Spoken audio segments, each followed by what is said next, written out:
आप सभी को नमस्कार। कहते हैं कि जब शादी करते हैं तो लड़का और लड़की दोनों की कुंडली जरूर चेक करनी चाहिए कि कहीं उसमें मंगलिक दोष तो नहीं है।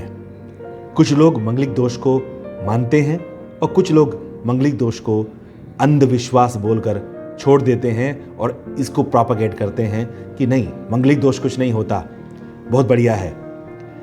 इन दोनों में से कौन सी बात सच है?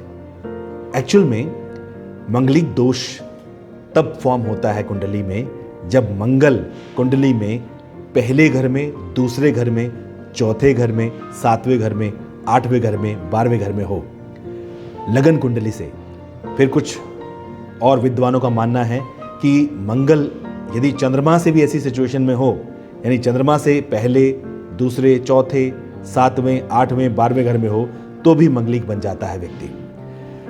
फिर कुछ लोग ये भी मानते हैं कि शुक्र से अगर ये पोजीशन बने तो भी मंगल दोष होता है। तो फिर ऐसा देखेंगे तो ज्यादातर लोगों की कुंडली में मंगल दोष मिलेगा, क्योंकि परसेंटेज वाइज 50-60% से ऊपर तो चला गया ये। अब इसका एग्जैक्ट अगर मीनिंग समझेंगे आप तो वो ये है कि मंगल ग्रह जो है उसका रिलेशन अग्रेशन के साथ है, क्रोध के साथ है, फाइट के साथ है, डोमिनेंस के साथ है। अगर किसी की कुंडली में मंगल ऐसी पोजीशंस में बैठा होता है, मान लीजिए कुंडली में पहले घर में मंगल बैठा है, तो वो इंसान के खुद के स्वभाव में डोमिनेंस पैदा कर देगा। आपकी बिटिया है, आप उसकी शादी किसी ऐसे व्यक्ति से करना पसंद करेंगे जो बहुत गुस्से वाला हो, बहुत डोमिनेंट हो, या वाइस वर्सा। आपका बेटा है, आप अपने बेटे की शादी किसी ऐसी लड़की से करना पसंद करेंगे जो बहुत डोमिनेटिंग हो, बहुत गुस्से वाली हो। तो ये कुछ चीजें हैं। मंगल अगर कुंडली में दूसरे भाव में विराजमान है तो फिर जुबान पे इतनी तेजी आ जाना, अग्रेशन आना, डोमिनेंस आना, स्ट्रेट फॉरवर्ड हो जाना, ये समझना कि मैं तो जो कह रही हूं या कह रहा हूं वो सच है, तो फिर इसे डिप्लोमेटिकली क्यों कहा जाए। छोटे बड़े का लिहाज नहीं करना, सीधे ही बात को बोल देना। तो ऐसे में मैरिड लाइफ में, पर्सनल रिलेशनशिप में इश्यूज तो होंगे ही। ऐसे ही मंगल यदि कुंडली के चौथे घर में विराजमान है, चौथा घर आपके कोमल भावनाओं का है, टेंडर फीलिंग्स का है, होम इन्वायरमेंट का है। अगर मंगल यहां बैठेगा कुंडली में तो वो घर के अंदर चिल्ला के एक दूसरे से बात करना, छोटी छोटी बात पर कलेश कर लेना, ये उसकी इंडिकेशंस हैं।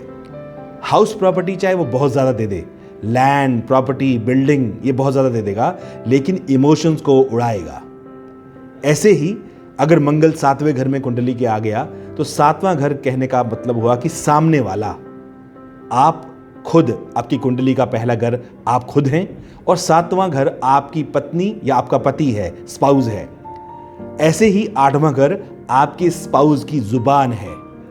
तो वहां पर भी मंगल का होना मैरिटल लाइफ में, मैरिड लाइफ में इश्यूज कर सकता है, बिकॉज मंगल की बेसिक नेचर है डोमिनेट करना, अग्रेसिव होना और हर चीज में तेजी दिखाना।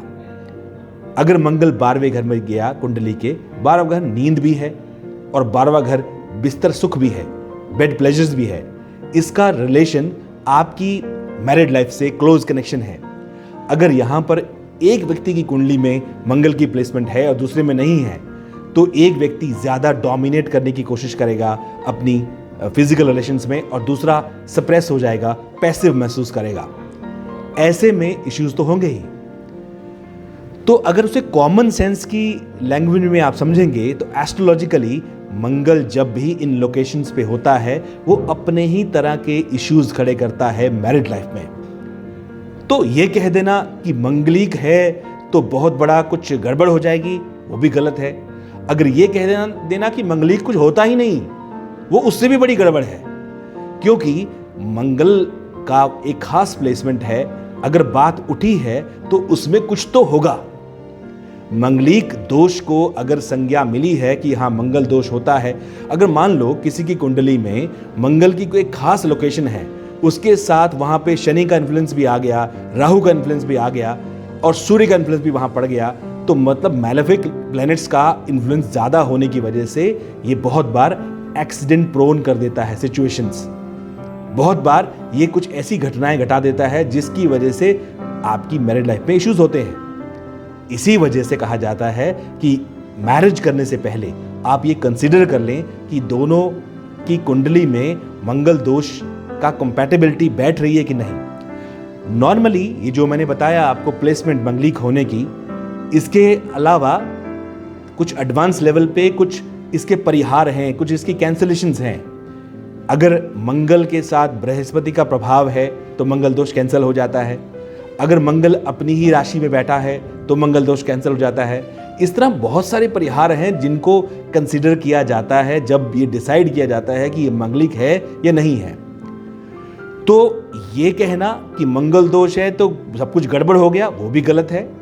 ये कह देना कि मंगलिक कुछ होता ही नहीं, ये भी गड़बड़ है।